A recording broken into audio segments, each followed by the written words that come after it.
Bonjour tout le monde, c'est Lynn du mouvement Paléo du Québec. C'est aujourd'hui que je vous présente enfin la vidéo sur le pudding de chia. Vous allez voir, 4 ou 5 ingrédients maximum. Je vous souhaite là-dessus un très bon visionnement. Pour cette recette, vous aurez besoin de 300 ml de lait de coco, 6 cuillères à soupe de graines de chia, 40 gouttes de stevia ou une cuillère à soupe de sucre de cocotier, une cuillère à thé d'extrait de vanille pur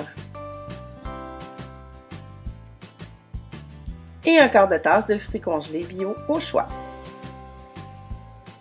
Une tasse à mesurer graduée au minimum de 500 ml dans laquelle vous allez maintenant verser le 300 ml de lait de coco, du bon lait frais. Ensuite, on va y ajouter les 40 gouttes de stevia, ou vous pouvez aussi y mettre le sucre de cocotier, du miel, du sirop d'érable, il n'y a pas de problème, mais le sirop et le miel, allez-y, évidemment, au goût, puisque ça n'a pas le même goût que le sucre de cocotier.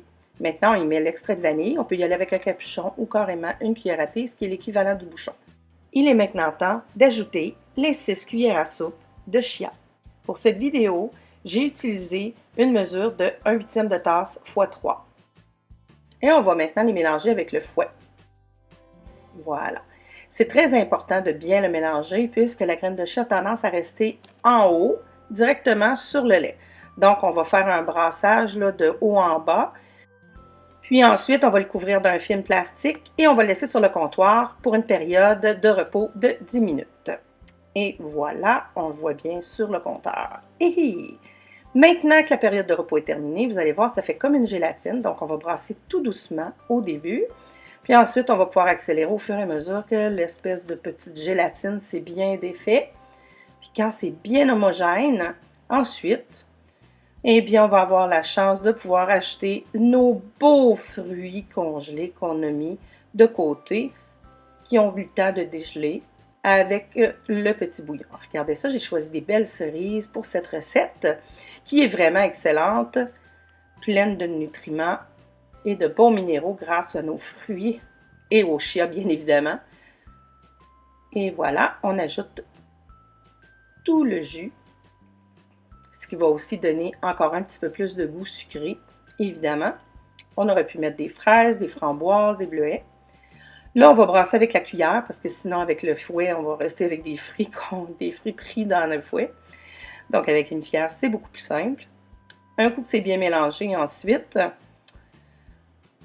on va pouvoir verser ça dans un pot. J'ai choisi le pot maçon pour cet exercice, puisque, évidemment, un contenant transparent, on voit toujours très bien ce qu'on a dans le frigo. Et j'aime recycler. Donc, j'ai pris un pot de sauce à spaghetti que j'avais à la maison. Donc, je verse le contenu de ma tasse à mesurer. Maintenant, il faut éviter les petites bulles d'air qui se font bien souvent dans un pot maçon. Pendant l'exercice, ce que vous pouvez faire, c'est taper le pot, bien évidemment, une couple de fois. Puis, vous pouvez aussi prendre la cuillère et aller voir là, sur les côtés. Si vous voyez des petites bulles d'air, enlevez-les. Ça va vous permettre de conserver votre pudding le plus longtemps possible. C'est ce que je fais, regardez le mouvement là, de haut en bas. Ensuite, on visse le couvercle bien comme il faut. Et voici le résultat. Votre pudding de chia, il est parfait, bien fait.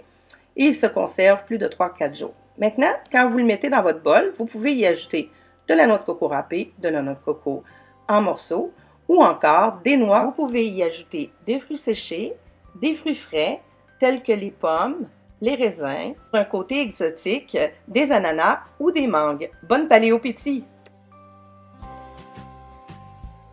Bonjour tout le monde! J'espère que vous avez aimé cette courte vidéo.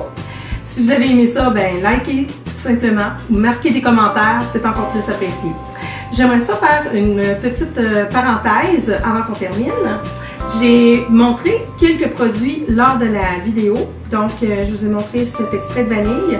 J'aimerais ça, si ça vous tente, que vous puissiez me liker ou marquer des commentaires supplémentaires sous la vidéo pour me dire si vous aimeriez ça, qu'on fasse une autre petite vidéo sur les extraits. Si vous aimeriez qu'on fasse de l'extrait de vanille ensemble ou tout simplement une vidéo aussi sur l'extrait de stevia. C'est tout du fait main. Donc, c'est moi qui les fais, qui les confectionne. Je pourrais vous montrer tout simplement à les faire pour votre bon plaisir d'avoir des choses faites par vous-même chez vous.